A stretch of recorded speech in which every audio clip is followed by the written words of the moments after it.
ఇక్కడ మార్తాతో దేవుడు అంటున్నాడు, నీవు నమ్మిని ఎడల దేవుని మహిమను నువ్వు చూస్తావు అని అన్నాడు. దేవుని యొక్క శక్తిని, దేవుని యొక్క బలము, ప్రభావమును, దేవుని యొక్క గొప్పతనాన్ని నువ్వు చూస్తావు మార్తా అని దేవుడు మాట్లాడుతున్నాడు. నేను నీతో అనలేదా, నేను నీతో చెప్పలేదా అని దేవుడు ప్రశ్నించే విధంగా ఇక్కడ మాట్లాడడం మనం చూస్తున్నాం.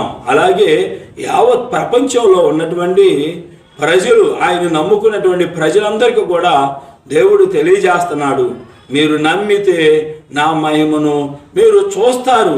ఏమని మనం నమ్మాలి అనంటే, గట్టిగా నమ్మాలి అనంటే, స్థిరంగా బలంగా మనం నమ్మాలి అనంటే ఆయన చాలా చాలా గొప్పవాడు అని, ఆయన చాలా చాలా మంచివాడు అని, ఆయన సాహస కార్యాలు చాలా చాలా చేసే దేవుడని, చాలా చాలా ఆశ్చర్య కార్యాలు కూడా చేసే దేవుడని, అంతేకాకుండా చనిపోయిన వారిని కూడా తిరిగి లేపేటువంటి శక్తి కలిగిన, సర్వశక్తి కలిగిన దేవుడని మనం నమ్మిన ఎడల దేవుడు ఖచ్చితంగా మన జీవితాల్లో, అలాగే నమ్మినటువంటి ప్రతి ఒక్కరి జీవితాల్లో దేవుడు అద్భుతాలు చేస్తాడని, గొప్ప కార్యాలు చేస్తాడని నేను మీకు తెలియజేస్తున్నాను.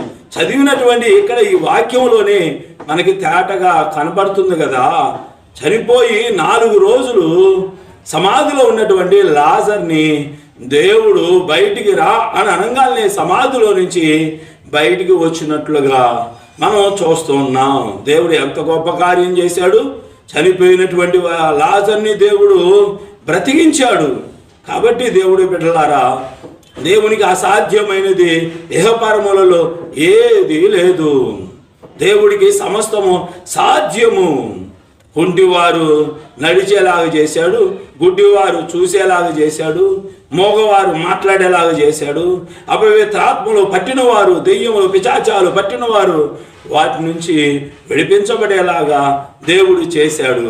ఇలాగే ఎన్నెన్నో గొప్ప గొప్ప కార్యాలు దేవుడు, స్వస్థత కార్యాలు దేవుడు చేసినట్లుగా మనం చూస్తూ ఉన్నాం, వింటున్నాం.